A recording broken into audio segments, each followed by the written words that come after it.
awe, impotence, helplessness, dread, worry, anxiety, anticipation, exhilaration, excitement. Depending on who you ask, you might get different answers to what one feels when thinking about the Christian book of Revelation. This particular book gets a lot of scrutiny, as it is one that is said to depict the end of times, the apocalypse. In our last video, we went over the events of the Norse apocalypse, Ragnarok, setting down a timeline the best we could with the tales provided. In this video, I'll be doing the same with the Christian story, making my best attempt to lay out a chain of events for the depictions in Revelations. As before, exact events are hard to pin down, so I will do my best to give a chronological order. Some depictions are also far more metaphorical than the Norse end times, so are up to interpretation. If you think I interpreted a passage or image incorrectly, or have a different take on it, let me know down in the comments. With that said, let us go over the tale of the end of the world as we know it, the Great Tribulation, the Apocalypse. The Book of Revelations is written by John, and told as a series of visions. Some visions pertain to his current time, and that includes the first vision, the vision of Christ and the seven churches. In this first vision of Revelations, an angel appears to John to give him the gospel of Christ. The angel, robed in white with white hair, walked among 7 lampposts, held 7 stars in its hand, and a sword came from its mouth. It instructs John to write what he has seen, what is now, and what will be. What follows is direct letters to the 7 churches of Asia, which are the 7 churches of John's time. The letters contain criticisms, rebukes, and praises of various kinds to the churches. This is the most understood part of the book. As I said, it pertains to John's current day, and is summarily proselytizations of the churches through the mouth of an angel from Jesus. In the second vision of Revelations, John says he is taken up to see the heavenly throne of God. Surrounding the throne are 24 elders wearing crowns, and at the foot of the throne are 4 angels, multi-winged, with the faces of ox, lion, man, and eagle. They were covered in eyes in front and in back, and before them were 7 lamps. In the hand of he who sat on the throne was a scroll, sealed with 7 seals. An angel then proclaims if anyone was worthy to take the scroll, and no one was. Then a lamb with 7 horns and 7 eyes came forth, and he was found worthy. The lamb accepts the scroll, and the elders bow before the lamb. It is revealed at this point the lamb represents the Messiah, Christ.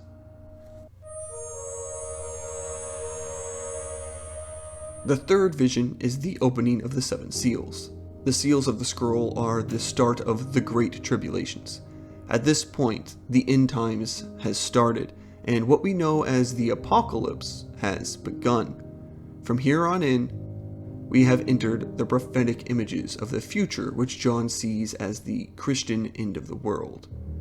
The seals are then opened by the Lamb, each releasing a tribulation upon the earth. The first 4 seals release the 4 horsemen of the apocalypse. The first seal releases the white horseman, holding a bow and wearing a crown, the horseman of conquest. The second seal releases the red horseman, carrying a great sword, the horseman of war.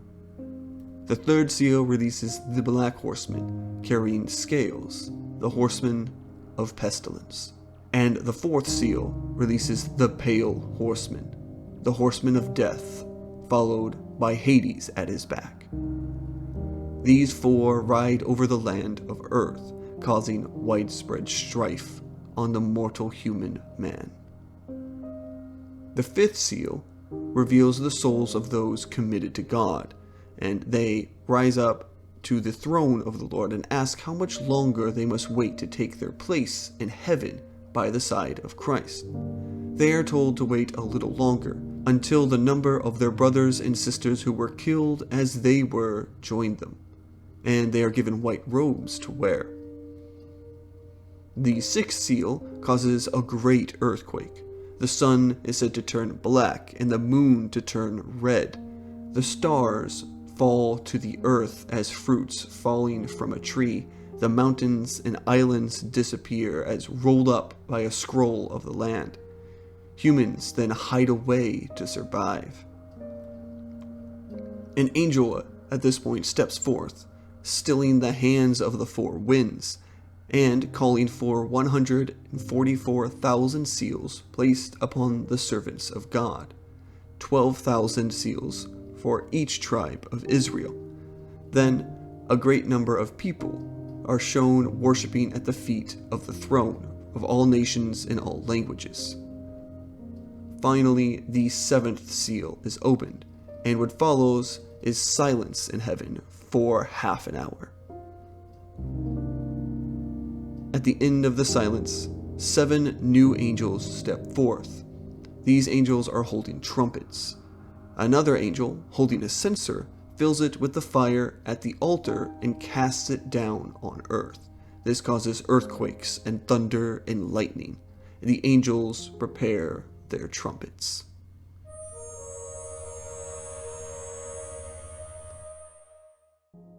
The fourth vision is that of the blowing of the trumpets, which takes place after the opening of the seals on the scroll.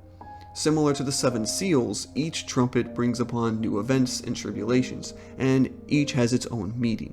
John writes them in the book of Revelations as follows. The first trumpet brings hail and fire upon the earth, burning up 1/3 of the earth and its trees. The second trumpet, a burning mountain falls, a meteor into the ocean, turning it to blood and killing 1/3 of the fish. The third trumpet, a star falls to the rivers, turning 1/3 of them poisonous to drink. This star is called wormwood, and this again might be a meteor. The fourth trumpet strikes at the sun, the moon, and the stars, turning 1/3 of each of their surfaces dark. It is said that 1/3 of day and 1/3 of night are left in darkness because of this. The fifth trumpet, yet another star falls from the sky, and this one is given the key to the abyss. The abyss is opened, and the smoke rises, darkening the sun and sky completely. This abyss also releases the locusts of Revelations, which terrorize mankind with their stingers, but they are not allowed to harm those with the 144,000 seals placed earlier. The locusts are allowed to torment Earth and mankind for 5 months. The sixth trumpet sounds, and a cavalry of millions is released upon the earth. These warriors are seen riding lions with the tails of snakes, and they kill 1/3 of all of mankind. A new angel then steps down from heaven, placing 1 foot on land and 1 on the sea. This angel speaks, but John is told not to write what he hears, and instead the angel's words are sealed. John is then given a scroll to eat by this angel, and he does so. John is told he will prophesy and to write again what he sees and hears. John is told to measure the altar of heaven and count the worshippers among it. He is then told of 2 witnesses that will prophesy for 42 months, or 1,260 days. Man will hate them, for they will be able to bring every plague or tribulation of punishment upon them. But these 2 witnesses will not be able to be killed until their job is complete. When they do finish, they will be killed by beasts, and after 3.5 days they will be brought back to life and brought to heaven.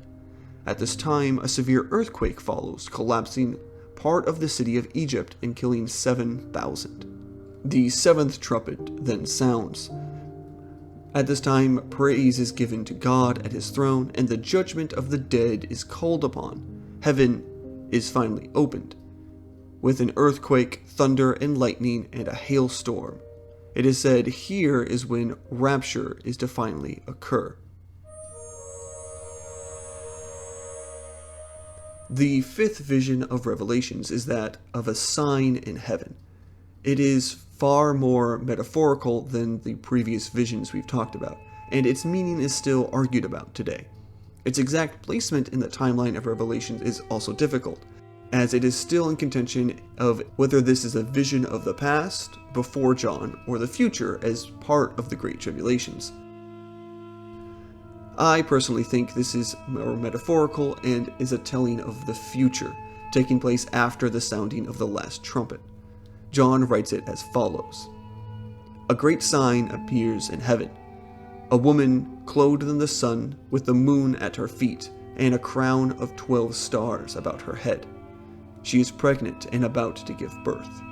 A great dragon appears, with 7 heads and 7 crowns. Its tail sweeps a third of the stars from the sky, and he is poised at the woman's feet, ready to devour the woman's child. She gives birth to a son. It is said that they will rule with an iron scepter, and he is taken up to heaven before the dragon can eat him. The woman flees to the desert for 1,260 days. War occurs in heaven, Michael defeating the dragon and casting him to earth. Once there, the dragon pursues the woman, and she grows wings and flies away. The dragon, angry and defeated, then wages war on her children, the Christians.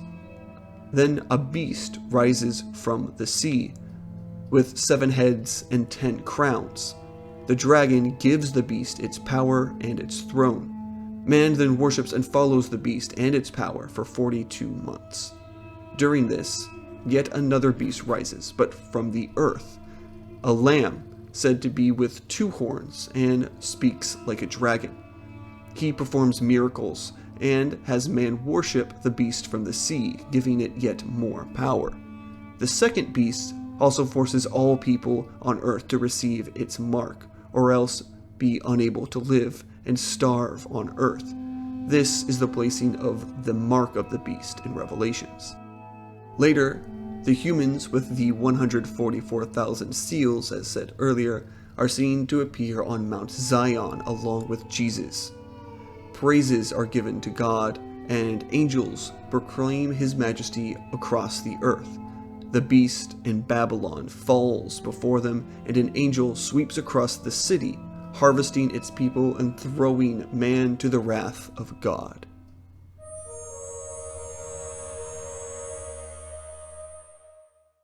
The 6th vision, the penultimate vision, is that of the bowls of wrath. Like the trumpets and the seals, each occurrence is a tribulation.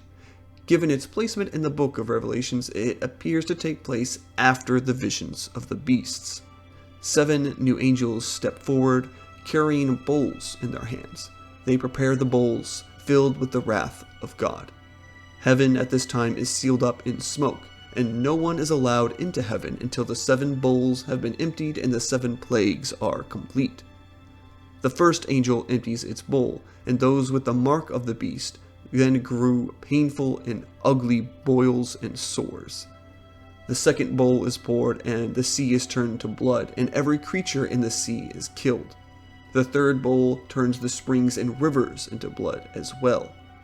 The fourth bowl is poured upon the sun, and its heat flares, it scorches the flesh of man. The fifth bowl is poured on the kingdom of the beast, plunging it into darkness. The sixth bowl dries up the river of Euphrates, and at this time, the dragon, the beast of the sea, the beast of earth, begin to gather the kings and kingdoms of man. They deceive them and convince them to follow them, and they prepare for battle at Armageddon. The seventh bowl is poured, and resulting in rumblings and flashes of lightning. An earthquake like no other occurs, and the islands and the mountains disappear, and a large, giant hail falls from the sky. The final vision is that of the events following the plagues of God, or the pouring of the bowls.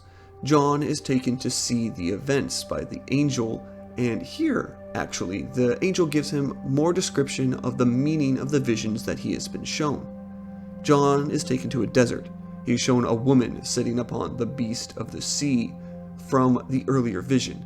She wears purple and gold, and waters flow beneath her. She drinks from golden cups. The angel explains the beast is the kingdoms of man. Some are no longer, and some exist now, during the time of John, and some will come after. The waters are representations of the many peoples and languages and kingdoms of earth, many tribes and denizens across the world. The woman is the city of Babylon, which rules over all of them. Upon the city's demise, the evil and sinful will despair her death, and the righteous will cheer for her downfall. An angel will throw a stone into the sea and bury the city to never surface again. The kingdom of heaven opens once more, and a white horse, which is known as the Word of God, rides out, followed by the saints and faithful men. A great celebration occurs, for the time of Jesus to rule righteously has come. Then the dragons and the beasts of the sea and the earth, with their armies of men, arrive. The battle against the angels and Michael happen at last. Of course, in the battle of good versus evil, we know the outcome.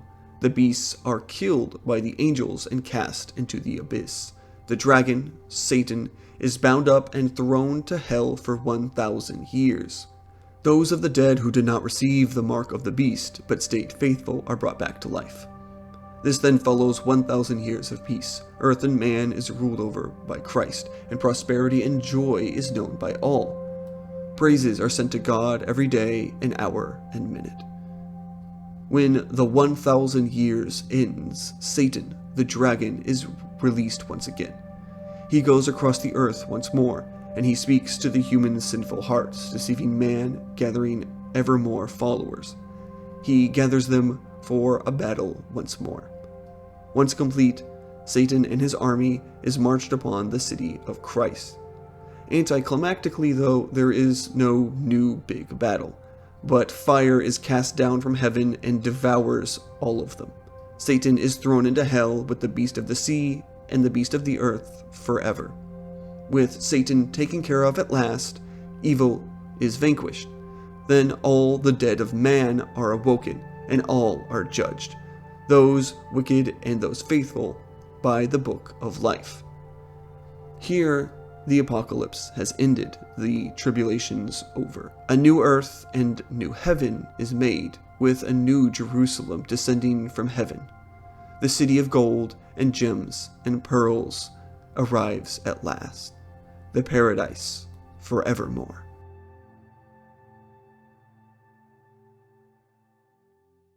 So that is the book of Revelations. Quite a journey, and quite confusing on some occasions. What do you think of the visions that John saw? Were there any parts that you have not heard before? And how did it compare to the Ragnarok story that we talked about earlier? Let me know in the comments below. If you enjoyed the video, give it a like, and subscribe if you haven't already for more tales, myths, and legends. And as always, thank you, listeners.